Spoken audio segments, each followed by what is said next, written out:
Welcome to the JISS podcast. I'm extremely pleased to have with me today Professor Eytan Gilboa, an expert on U.S. Israel relations at Bar-Ilan and Reichman universities, and a senior researcher at the Jerusalem Institute for Strategy and Security. Eytan, it's great to have you with us today. How are you? How have you been during this complex wartime period?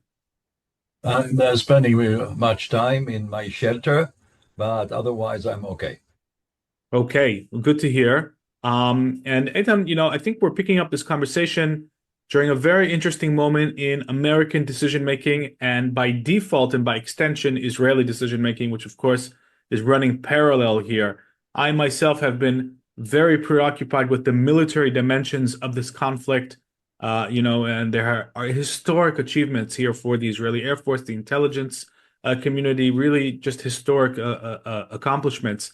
But I think that we really need to do a deep dive on the way that decisions are being made in Washington, how that's affecting and how that's being coordinated here in Jerusalem, the relationship between President Trump and Prime Minister Netanyahu, and the other considerations that President Trump has to pay attention to as well. So let's start with the most recent, and then maybe we can drill our way back in time to how this war began. But let's start with what's happened last night. President Trump in a press conference, and before that in a sort of televised speech, indicated that this war is not going to go on for very much longer. He didn't give an exact time frame, but it seems that he was already seeing the end. He already sees the end on the horizon, and he began to also discuss far more, I would say, military-like achievements, degrading the Iranian offensive capabilities, which are existential threats for Israel, the missile program, the nuclear program, the terror regime's leadership. We heard a lot less about regime change, which was a much more dominant theme at the start of this war. So, Eytan, I'd love for you to take us into, as much as is possible, into President Trump's mind. What do you think led to that announcement? Do you think that it came as a surprise or not to Prime Minister Netanyahu? How do you view the current decision-making process? Anything that Trump says is not a surprise. Uh, I believe that he and some of his advisors have been forced to make statements again and again about the purposes of the war, achievements, time duration, because the issues are on the mind of Americans. Um, we know from research that usually during wars, a phenomenon known as rallying around the flag happens. It Right. means that the political system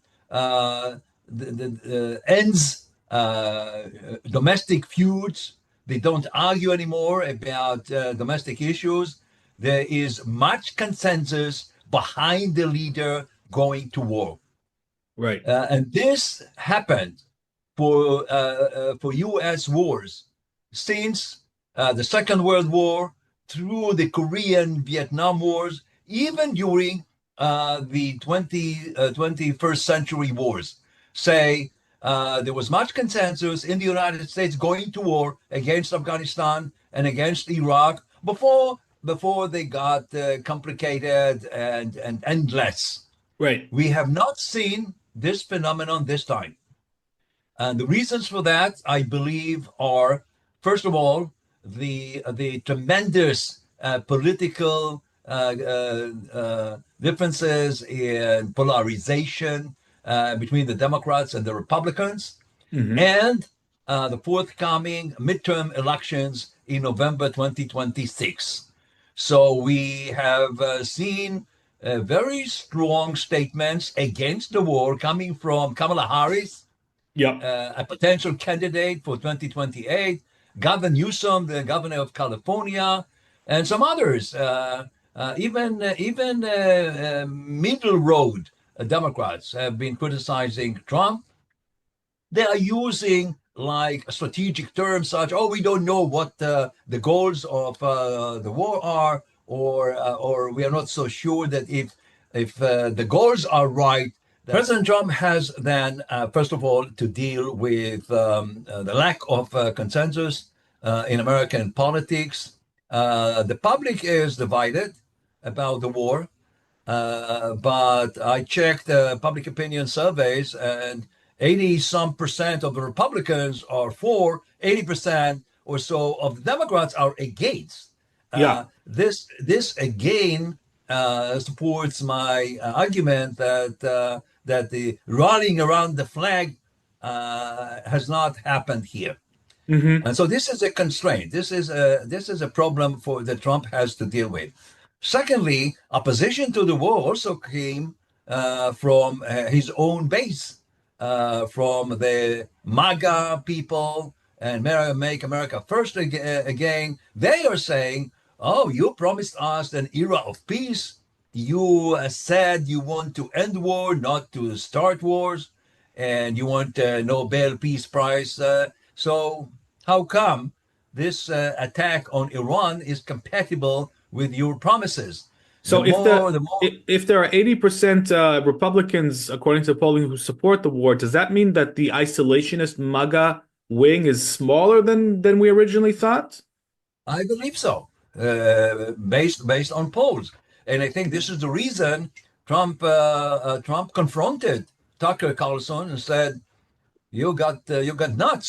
You don't know what you're talking about." Something like that. He Yeah. has not done that before. So Hmm.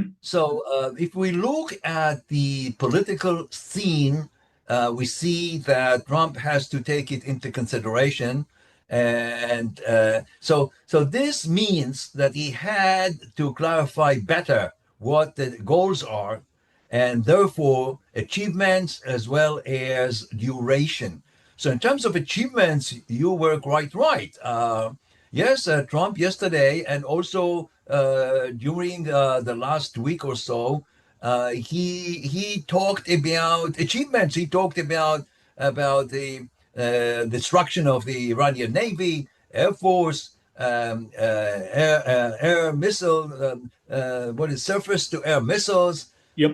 and also hitting hard on the Republican Guards and the besiege, those forces responsible for the cruel suppression of the uprising there. So if you have so many achievements, this affects anything you say about duration. So Trump said Right. we are close to the ending of the war.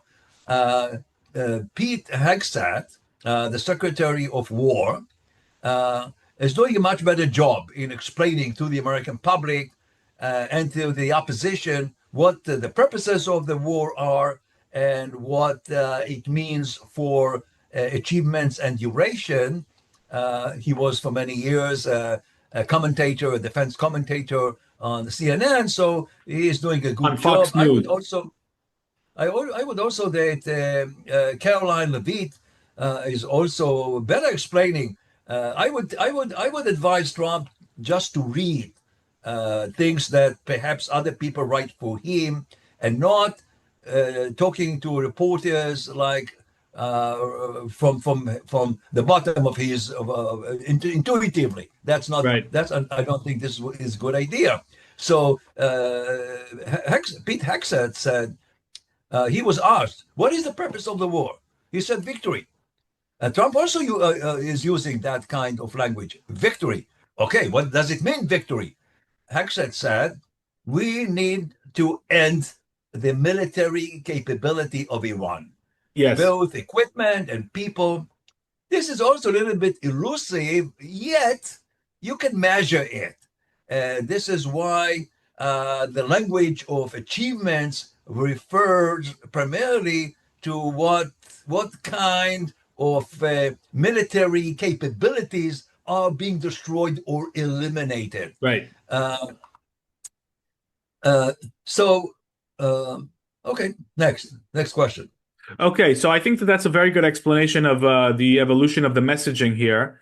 Let me ask you two questions. First of all, how much do you think the oil market, the energy prices, the Hormuz is playing a factor in Trump's decision making?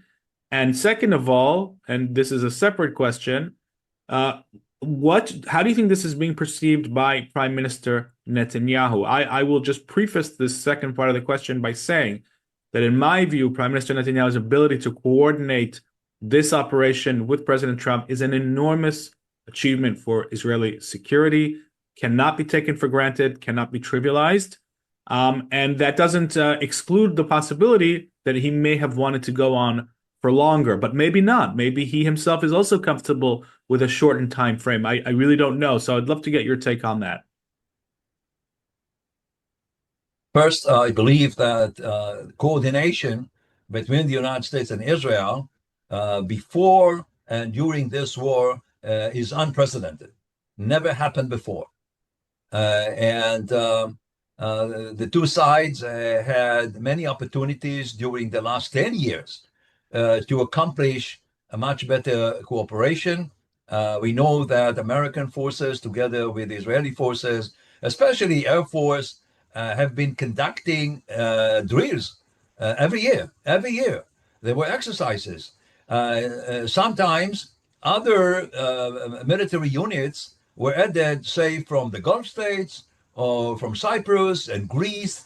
So I think it shows both in defense and offense parts of the war. Hmm. Uh, so we can move from the domestic scene we have been discussing to what I would call the external forces that are influencing decision making.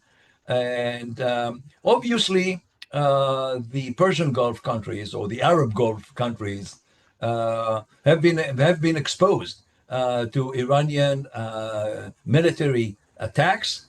In fact, Iran has been attacking the Gulf states more than it has attacked Israel, Yep. and so the Arab Gulf countries attempted uh, to influence Trump not to go to war. But now that the war has started and Iran attacked them, they have different views. I would use the statement by Qatar's Prime Minister Al Thani, who said Iran betrayed us. So they had some expectations that Iran would not fire missiles against them, especially would not try to undermine their oil and gas facilities. Yep. But this has not happened, and so these countries are now working with the United States against Iran. They're not yet fully participating because they are assuming that the United States and Israel are doing enough to damage Iran. But going back to your question on oil, yes, oil is a very important factor. Number one, because I need now to add then to 2026 midterm elections, because we know that America or the ordinary American citizens vote primarily based on economic considerations, Hmm. like what is in your pocket, and they go often to gas stations, and when they see gas going up like 25% since the beginning of the war, this worries Trump. I would like to Yeah. remind us that during his State of the Union address, he was very proud to Right. say that, oh, gasoline prices are going down. So this is like a major achievement of his administration. Now he is saying that, first of all, we expected the prices of oil to go up, but this is a small price to pay for the elimination of Iranian nuclear threats, and they will go down as soon as the war ends. They will go down rapidly.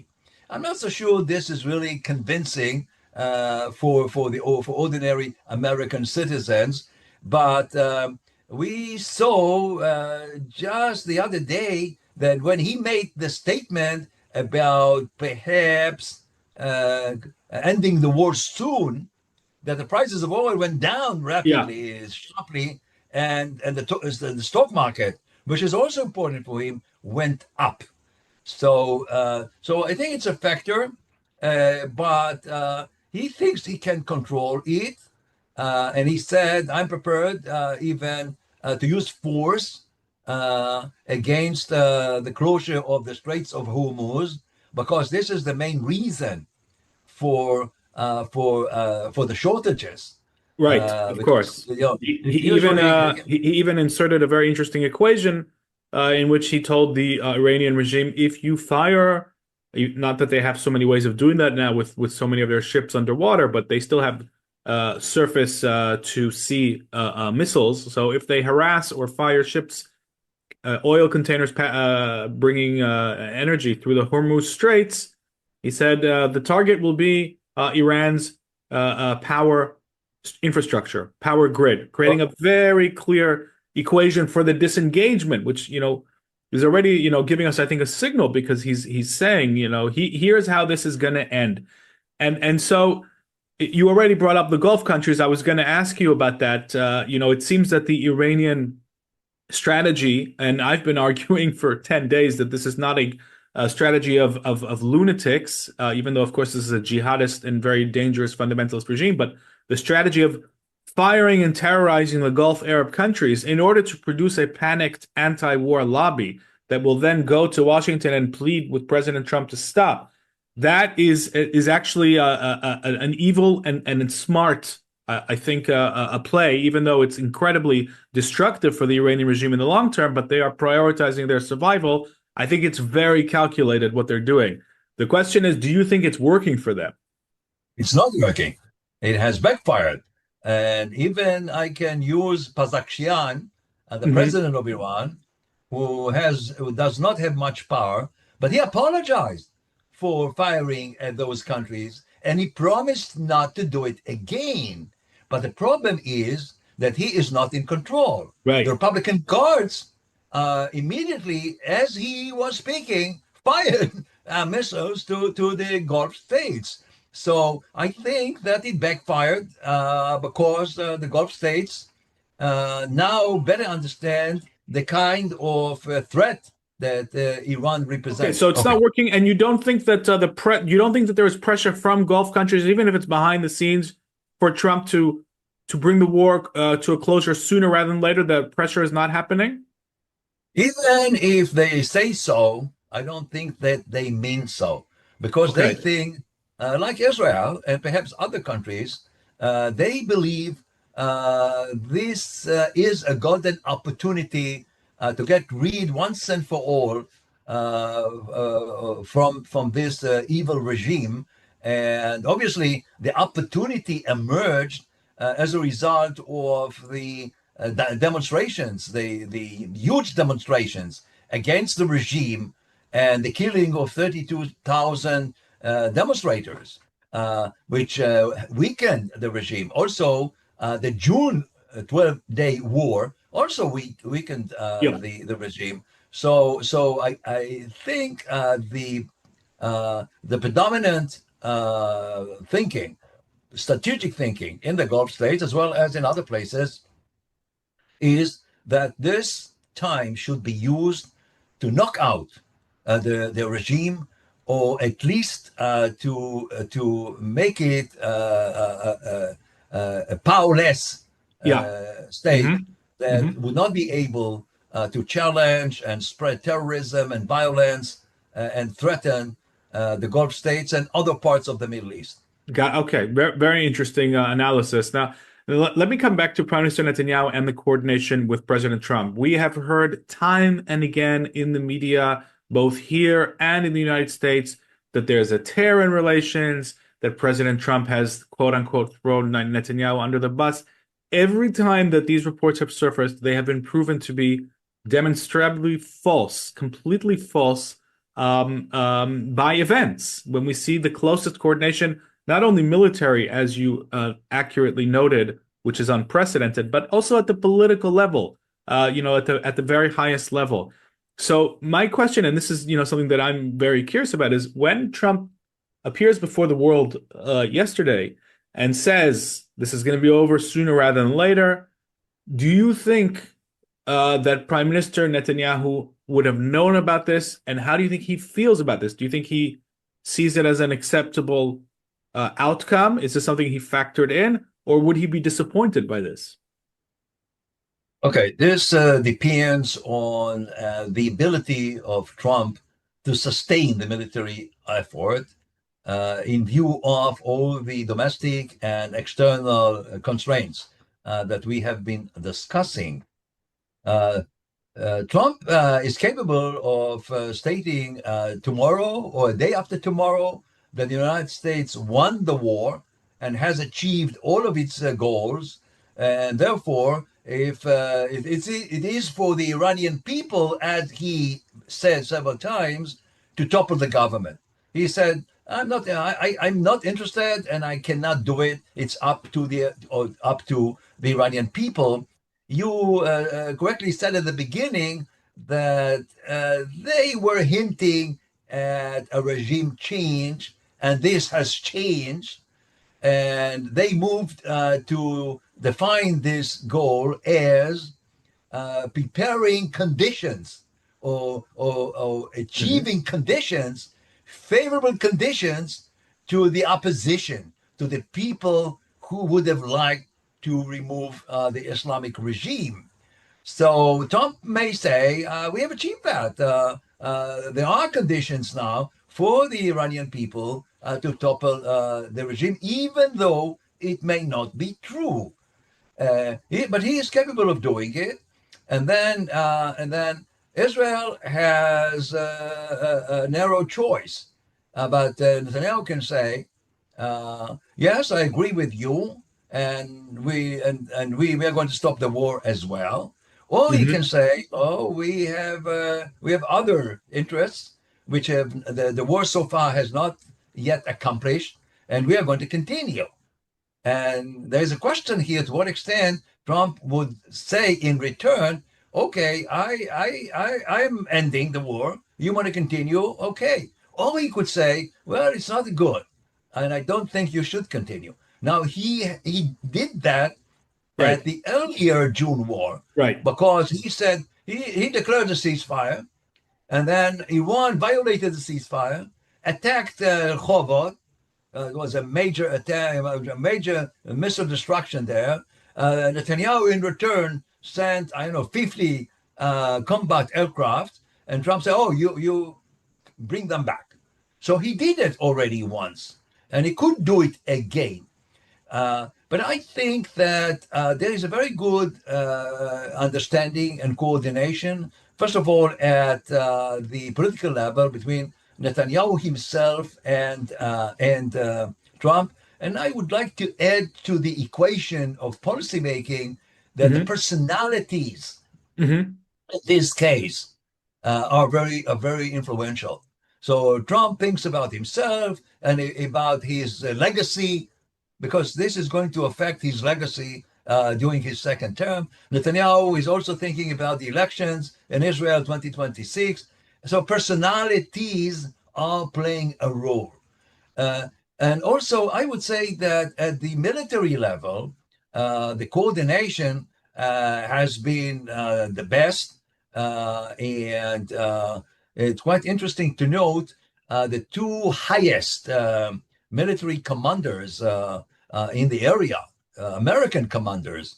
First of all, the Joint Chief of Staff is a former Air Force general. Air Hmm. Force, and the Air Right. Force is conducting much of the war over Iran. Right. And Brad Cooper is the commander of CENTCOM, and he is an admiral, so he's an expert in naval warfare. So we have Right. the two critical military people to conduct the war are the most professionals in the areas needed for this particular war. And I Right. think this would be true also for Israeli military officers who have accumulated considerable experience in that kind of battle. So the coordination, which is very critical, because the armies are conducting this war.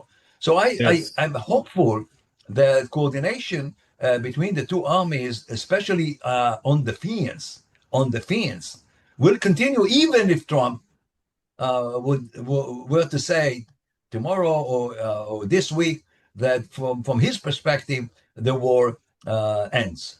Right. And I can certainly say that, from the briefings that I've attended with IDF officials pretty much daily since this war began, they are really confirming that the coordination at the military level is unprecedented. And this is historic also because it's the first time that Israel has actually fought a full war with the United States or with anybody. I think the last time that Israel actually coordinated a war effort at a major scale was probably the 1956 Sinai campaign, and since then, I don't think it's ever happened. So, Yeah, absolutely, yeah, it coordinated in 1956. The coordination was with France and England. with France and England, exactly. I'm saying an external Correct. military. Yeah, Correct. because some people said 48, but I said, wait a second, in 56 there was actually very tight coordination. But we'll leave the history to the side. This is certainly a historic moment, whichever way one looks at it. And let me come back to something that you raised earlier on in this conversation, and that is the pressures that President Trump is facing in the United States regarding this war. We've heard many times already by commentators that in the United States, this war is not popular, very different from the situation here in Israel, where the big majority of mainstream Israeli society recognizes that this is an existential war to decimate, first and foremost, the missile threat from Iran. This is very clear, I think, especially, when we're absorbing these missiles. All we need to do is look at, what happened in Bet Shemesh to understand that Iran can't have 8,000 of those. So I think the clarity in Israel is, and you have on the margins some who don't seem to understand this, but they're on the margins.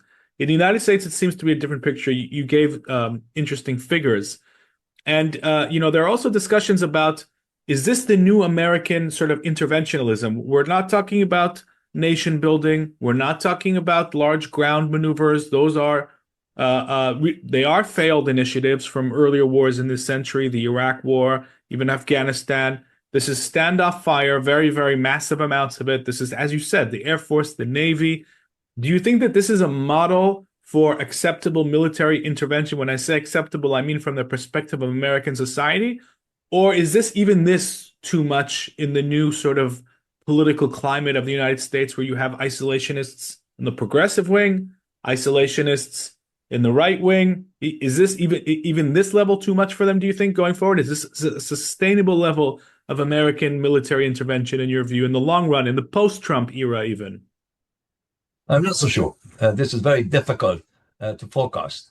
Um, yes, first of all, it remains to be seen whether or not this polarization, political polarization in the American society and politics would survive after Trump. Other presidents on both sides may do otherwise. Would not would take measures to reduce the polarization. There is a problem with the progressives in the Democratic Party. Those who call themselves progressives, they are not really progressives. Right. If they have not said much about the killing of 30,000 people in Iran, where are the human rights? Where are the demonstrations on the streets? You have not seen any of those. But you see now, besides the demonstrations, the happy demonstrations of Iranians, American Iranians, you see also, especially in campuses, you see people demonstrating against the war and say, "Oh, Iran is okay. Iran has the right to have nuclear weapons," something like that. And these are the same people who have been pro-Palestinians Yep. and have been supporting Hamas. When a member of the Progressive Party support Hamas, what do you expect from them vis-a-vis Iran? So I believe Right. that 2026 elections are going to be very critical because I'm hopeful that those extremists are not going to be elected to Congress, and I'm hopeful that the leaders of the two parties will try to work against that. We'll see about that. So this is one Hmm. variable. Hmm. Another variable is the United States has always wanted to establish coalitions for wars. Right. This happened almost in every war, starting maybe with the beginning of the 20th century. So, so in that sense, only Israel and the United States are cooperating that much. But you see also the Gulf states. Somehow you see Britain and France trying to help Cyprus. So you have some kind of a coalition. So I think this will continue. So Hmm. the United States will attempt train to recruit other participants for wars, for future wars. And I think there might be a problem because, say, Europe has very different ideas about China, Hmm. and I the was United about to States ask has to you about prepare. that. Yeah, that was my next Yeah. question. So we'll see. So I don't know who is going to be American allies in the future. Obviously, I think that the U.S. Israel alliance, military alliance, demonstrated in this war is going to be a major factor because of the kind of military superiority the two sides are demonstrating. Like it's Israeli technology and American resources have been combining here to have an advantage of Iran. That's a Yep. major. This is a major issue. Technology is a major issue in every war. So do you have do you have systems against the most sophisticated missiles? Do you have missiles that can attack any defensive system? And those Yep. parties, those countries who can win those technology races, especially with the introduction of AI to military warfare, and this is happening right now. So I think this is going to be also a major issue in consideration of whether or not to use force. But I think that any future war, uh, any future American war would require much more work on information, both Hmm. information warfare and public relations, because the public opinion is a major component, and Right. especially if the polarization continues. So I think that had Trump made a much better public relations effort in the United States, he talked for the first time about missiles in his State of the Union address. He Right. should have talked about it much earlier. And this is important because because nuclear weapons with missiles that can reach the United States or Europe, this is was this is the main motivation for going to war against Iran. Yep. But this was done too little, too late, and maybe this is a lesson for future military engagement. Hmm. Let me ask you a final question. And there seems to be a paradox here when we're looking at Israeli-American relations between the current situation and what many commentators are concerned about in the future, which you're also alluding to. On the one hand, we are seeing unprecedented coordination at the political level and at the military level. You know, these two parallel levels of coordination. And really, we see the results. We see the results in Iran. I think we're going to feel the results for years to come from this operation. And on the other hand, we hear so many commentators saying this is the best that Israel is going to get. Don't count on this in the post-Trump era. Whoever wins may not go down this route. And we are seeing, the Israeli defense establishment prepare for a more lonely potential scenario where we're going to have to depend on ourselves much more for munitions. Some of these are lessons that have already been learned from October 7th and the selective arms embargoes that President Biden had slapped on Israel during this war in order to try and bring it to a close. And so, we keep hearing these two messages. On the one hand, the coordination has never been better, and that is clearly the case. And many sort of dark cloud concerns about the future. What if the isolationists come to power from either party, etc.? How do you reconcile these two voices, these two messages? How can one make sense of what appears to be completely contradictory, basically outlooks between the present and the potential future? I'm not so sure, because all depends on the president. The president is the commander in chief, unlike in many other countries. And so he determines the level of cooperation. So even if cooperation at the military level is excellent, it could be easily diverted. And we have seen that during the Biden administration. Uh, so uh, so this could happen. I'm very concerned about the future of American-Israeli relations, despite the achievements in this war. Mm-hmm. And the reason for that is that, first of all, Israel is becoming an issue in the midterm 2026 elections on both Right. sides.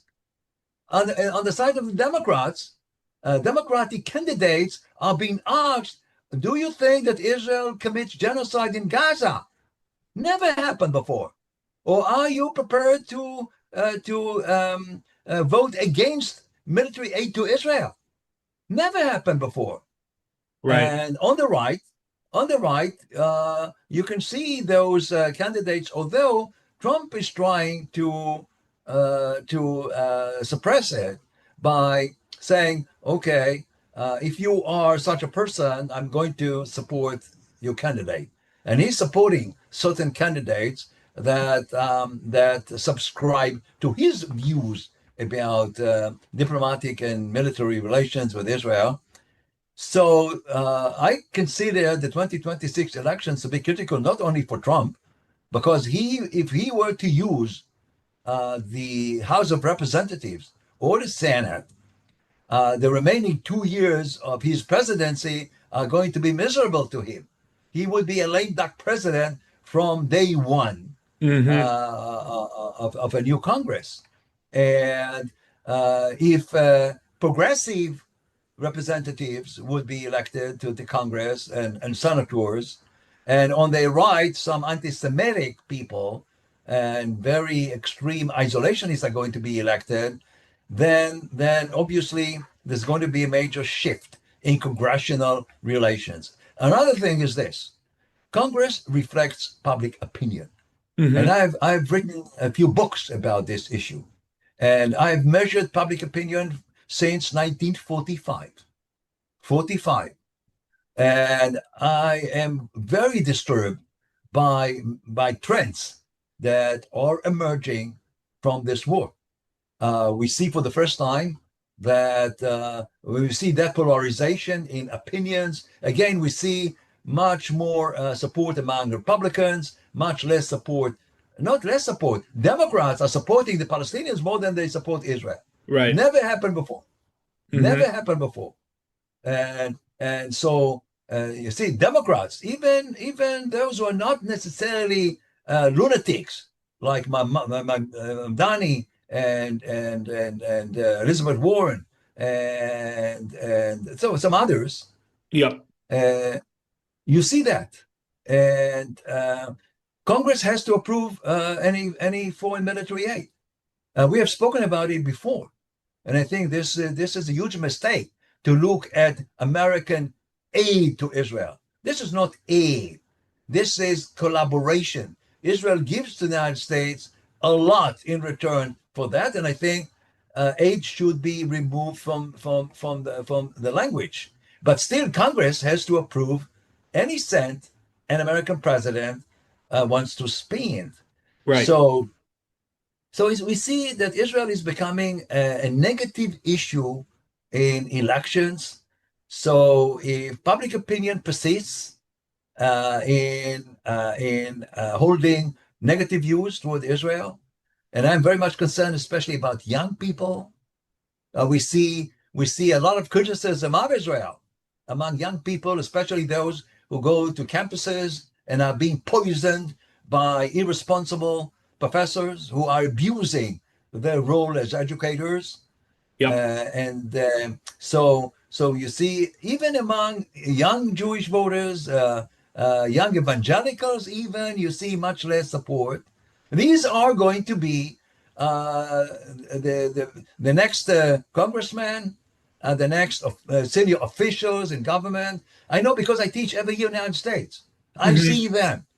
I see what they don't know, which is much more they know. And what they know is completely distorted about the Middle East and about Israel. So if this persists, I think that we're going to be in some trouble. And Right. I don't think Israel, the Israeli government, has done anything to deal with it. For 20, well, I've seen it in my own eyes growing, especially in campuses. Yeah. And Israel does not have a public diplomacy system. Much of the public diplomacy, which means trying to convince audiences around the world that you are doing the right thing, we call it public diplomacy. So it was broken. It's not working, and the whole thing was left to citizen diplomats, to Yeah. NGOs Yeah. who took upon themselves this.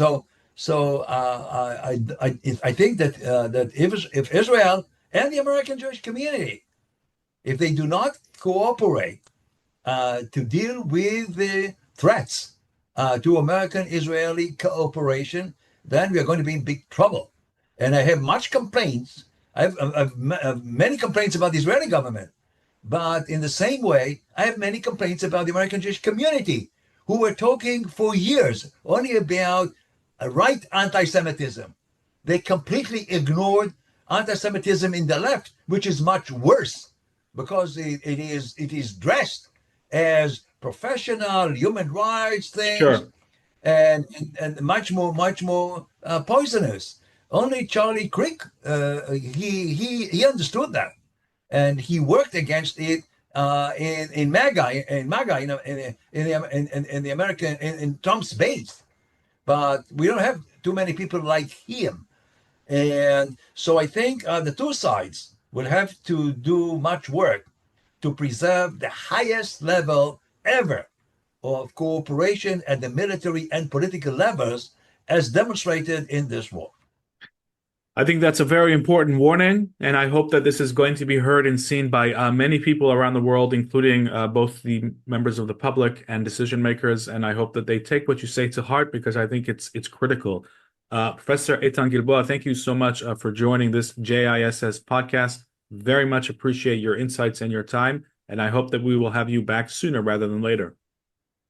Thank you, Yaakov.